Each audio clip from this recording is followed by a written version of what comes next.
10. maijā ar skaļām fanfārām, zaļām lapām un īpaši skaistu laiku ceļbūves firma Binders uzsāk kārtējo, bet šoreiz jāsaka 20. jubilejas sezonu. Cik gan laiks skrien ātri. Kaut kādu snieka 20 gadus atpakaļ tika dibināta ceļbūves firma Binders.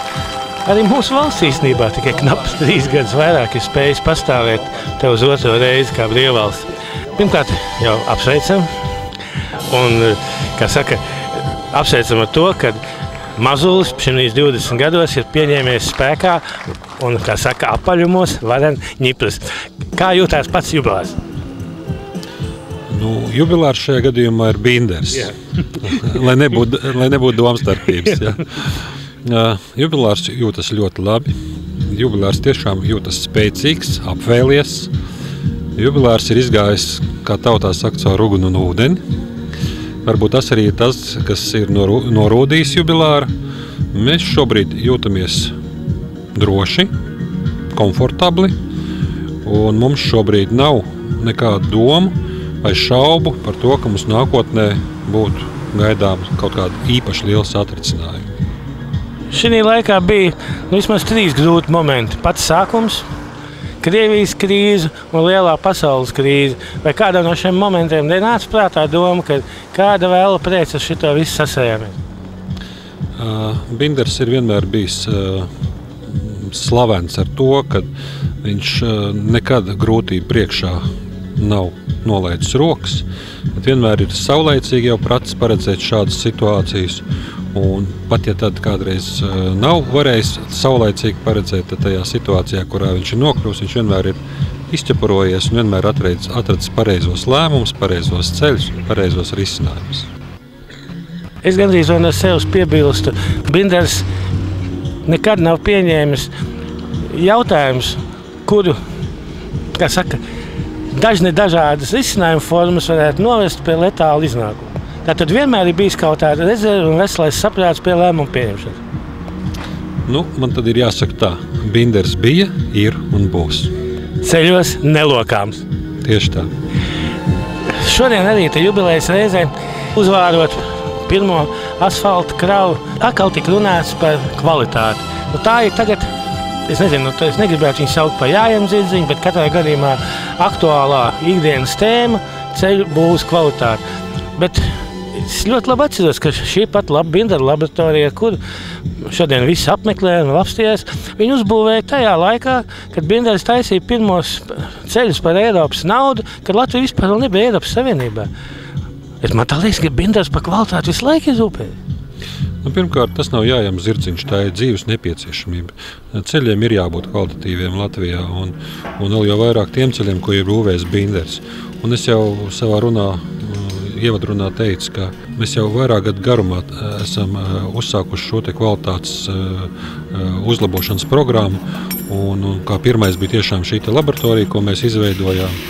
Es domāju, šodien nevienam nav šaubu par to, ka tas, ko mēs izdarījām, bija pareizi, jo šajā brīdī, pat ja kāds mēģina apstrīdēt Binderu kvalitāti, mēs to varam gan savā laboratorijā pierādīt, gan mūsu paraugu sadodot citām laboratorijām pārbaudīt. Tā kā mums par šo te uztraukums nav.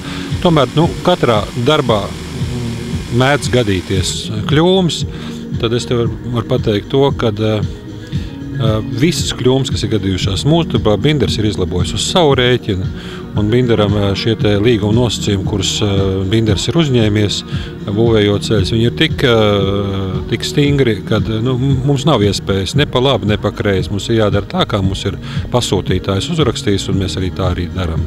Nedaudz pārsvāzējot jūs teikto, ka Binders labo kļūdas uz savu rēķinu. Es teiktu, ka Binders uz savu rēķinu gadā saņem vismaz vienu vai vairākas balvas par ceļu būvi vai par inženieru būvēm. Kā saka, arī uz savu rēķinu taisa sev balvas.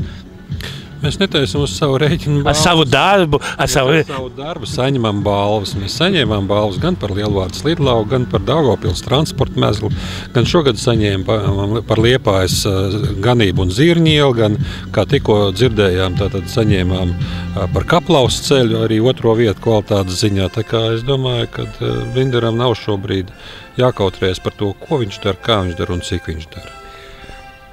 darba pietiks? Mēs ļoti ceram. Vai mēs ticam tam, ka izdosies atjaunot normālo finansējumu, faktiski trīskāršot finansējumu ceļiem?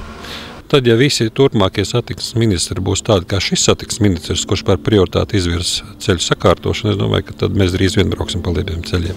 Cik Binderās šobrīd ir strādnieku, darbinieku? Sezonas laikā ir ap 500, nesezonas laikā 350 vidēji. Tehnikas vienība? Grūti nosaukt. Un 3 asfalta rūpnīcas. Es varu noteikt, ka mums ir faktiski īpašumā, Bindera īpašumā ir 4 asfaltbetona rūpnīcas. Tad Vangažos, Daugavpilī, Valmierā un Limbažos. Es varu nosaukt, cik mums ir vieglās transporta līdzekļu, ar kurām braukā gan, teiksim, atbilstošā līmeņa vadītāji, gan projektu vadītāji, gan ceļmeistari. Tas ir apmēram 180–190 vienības. Kravas tehnikas un cits, es tagad uz sitienu nevaru pateikt, ja, bet Binders ir ļoti labi materiāli un tehniski nodrošināts. Binderam ir viena no 2 antisegregācijas mašīnām Eiropā. Viena ir Portugālē un viena ir Binderam. Tieši tā. Un šī antisegregācijas iekārta ir tā, kas dod Binderam priekšroku aizvest asfaltu no Vangaža rūpnīcas uz jebkuru Latvijas vietu, tādā temperatūrā, kā viņš nāk ārā no asfalta rūpnīcas un tādā kvalitātē, kā viņš nāk arī ārā no rūpnīcas.